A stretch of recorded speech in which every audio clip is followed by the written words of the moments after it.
السلام علیکم ورحمۃ اللہ۔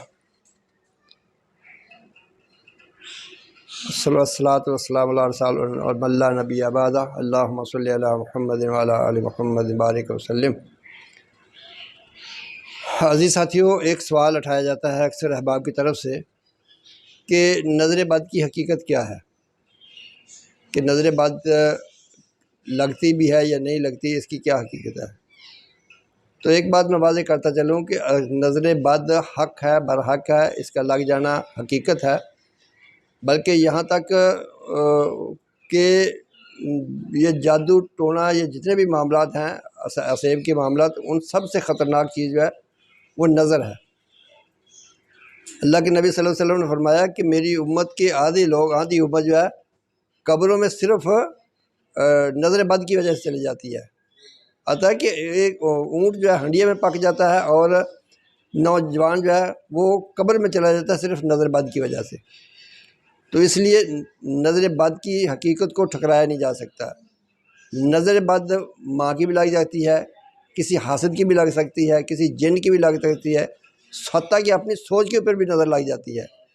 تو اس لیے نظر کے بعد کا نظر بد آنکھ زبان سے بھی لگ جاتی ہے۔ عمومی طور پہ یہی کہا جاتا ہے کہ جب بھی کہا اللہ کے نبی صلی اللہ علیہ وسلم نے فرمایا کہ جب تم اچھی چیز دیکھتے ہو تو اس کے اوپر ماشاءاللہ کہا کرو۔ اگر کوئی شخص ان الفاظ کو ادا نہیں کرتا تو یہ چانس ہوتے ہیں کہ اس کی نظر کی کیفیت پیدا ہو جائے۔ تو اس لیے ہمیشہ نظر جو ہے اس کو اپنی زبان کا بہت ہی احتیاط کرنا چاہیے۔ عمومی طور پہ ماں کی نظر اپنے بچوں کو لگ جاتی ہے یا کسی دوسرے کی نظر بھی لگ جاتی ہے۔ اب اگر نظر لگ جائے تو پھر اس کے لیے کیا حکم کیا ہے۔ اس لیے پہلی بات یہ ہے کہ جب کسی چیز کو، اچھی چیز کو دیکھے تو سب سے پہلے یہی کہنا چاہیے ماشاء اللہ لا قوت الا باللہ، یا پھر یہ بھی کہنا چاہیے بارک اللہ فی، کہ اللہ تعالیٰ اس کے اندر برکت ڈال دے۔ ابھی آپ ایک میں نظر بد کے ایک واقعہ بتاؤں۔ اللہ کے نبی صلی اللہ علیہ وسلم کے دور میں دو بہترین دوست عامر بن ربیعہ اور سہیل بن حنیف رضوان اللہ اجمعین، یہ کہیں جاتے ہیں نہانے کے لیے۔ تو حضرت سہیل جو تھے انہوں نے جب کپڑے اپنے اتارے تو عامر بن ربیعہ نے ان کے اوپر ایک الفاظ بولے، جس طرح یاری دوستی میں کہتا ہے یار تیرا تو جسم بڑا خوبصورت ہے، بڑا گورا چٹا، میں نے آج تک ایسا کسی کا جسم نہیں دیکھا۔ تو یہ الفاظ کہے تو وہ جو ہی پانی میں اترے تو وہ گوتے کھانے لگے۔ ان کی یہ کیفیت ہوگی کہ شاید ڈوبنے کی کیفیت میں چلے جائے۔ یہ دوڑتے ہوئے نبی صلی اللہ علیہ وسلم کے پاس عامر بن ربیعہ آئے، انہوں نے کہا یا رسول اللہ یہ معاملہ ہو گیا۔ آپ صلی اللہ علیہ وسلم آئے اور فرمایا کہ تم کیوں اپنے بھائی کے اوپر جان لیتے ہو، اس قسم کے الفاظ کہے کہ ان کے اوپر تم نے کیوں نہ کہا کہ ماشاءاللہ۔ تو بہرحال اللہ کے نبی صلی اللہ علیہ وسلم نے ان کو وہاں سے نکالا اور ان کے اوپر ایک دم کیا۔ وہ دم کیا تھا؟ تاکہ اس کیفیت کو ختم کرنے کے اللہم اذہب عنہ حرہا و بردہا و وصبہا، یہ دعا بھی ہے جو ہے جس کو نظر لگ جائے، نظر کی کیفیت پیدا ہو جائے تو اس کے اوپر یہ دعا پڑھنا چاہیے اللہم اذہب عنہ حرہا و بردہا و وصبہا۔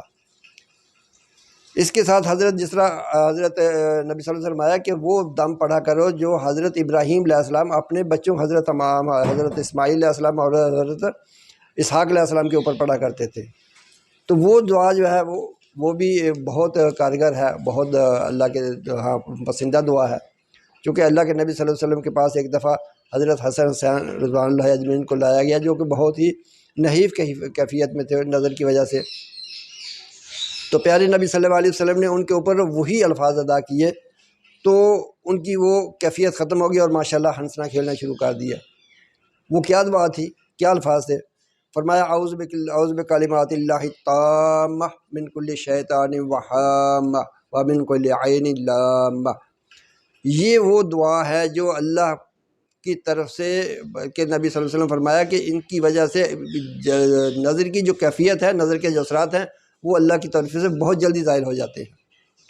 پھر دیکھیں جب اللہ کے نبی صلی اللہ علیہ وسلم کے اوپر بھی نظر بد ہوئی، آپ کے اس پر جادو ہوا، تو اللہ کے طرف سے دو قرآن کی جو صورتیں نازل ہوئیں، قل اعوذ برب الفلق اور قل اعوذ برب الناس، یہ خصوصی طور پہ نبی صلی اللہ علیہ وسلم کے ہی نازل ہو کی گئی تھی۔ آپ صلی اللہ علیہ وسلم کی جو نظر کی جو ان کے اوپر جو جادو کیا جائے اس کی کیفیت کو ختم کرنے کے لیے۔ تو اس کی ان صورتوں کے اندر بھی انسان کے لیے بہت سبق ہے، بہت سبق ہے۔ ہر شخص اس کو صبح شام پڑھا کرے، ہر نماز کے بعد پڑھنا چاہیے، اور صبح و شام کے اذکار کے اندر اس کو پڑھنا چاہیے، ٹھیک ہے۔ تو یہ جو اگر کسی کو نظر لگ جائے تو ان کے اوپر بھی یہ صورتیں پڑھنی چاہیے، اور خاص کر سورہ فلق جو ہے، قل اعوذ برب الفلق من شر ما خلق، اللہ پاک فرماتے کہ ہر اس شر سے جو اس نے پیدا کیا ہے۔ شر کیا ہے؟ یہ نظر بھی شر ہے، شیطان کی کیفیت بھی شر ہے۔ قل اعوذ برب الفلق من شر ما خلق ومن شر غاسق اذا وقب ومن شر النفاثات فی العقد، یعنی ہر ان عورتوں کی، وہ ایسی عورتیں جو کہ گرے لگا کے اوپر دم کرتی ہیں، ان کے شر سے بچنے کے لیے فرمایا ومن شر حاسد اذا حسد، اور حاسدین کے شر سے بچنے کے لیے۔ تو یہ جو دعا ہے یہ بندے کے اوپر ہر وقت پڑھتے رہنا چاہیے، بچوں کے اوپر بھی پڑھنی چاہیے۔ تو لہٰذا ایسی کیفیت جب بھی کوئی ہو جائے تو بچوں کے اوپر، بلکہ والدین کو چاہیے کہ صبح و شام ان کے اوپر یہ دعائیں پڑھ کے ان کو دم کرتا رہے، اس لیے کہ بچے ایسی حرکتیں کرتے ہیں، بندے کا دل خوش ہوتا ہے دیکھ کے، تو وہ نظر کی کیفیت بن جاتی ہے اس کے اوپر۔ تو لہٰذا اللہ تعالی ہمیں سمجھنے، اس پہ عمل کرنے، اور اپنے گھر کے، اپنے ماحول کو درست کرنے کی توفیق نصیب فرمائے۔ وَأَقُولُ قَوْلِي هَٰذَا أَسْتَغْفِرُ اللَّهَ لِي وَلَكُمْ وَلِسَائِرِ الْمُسْلِمِينَ۔ السلام علیکم ورحمۃ اللہ۔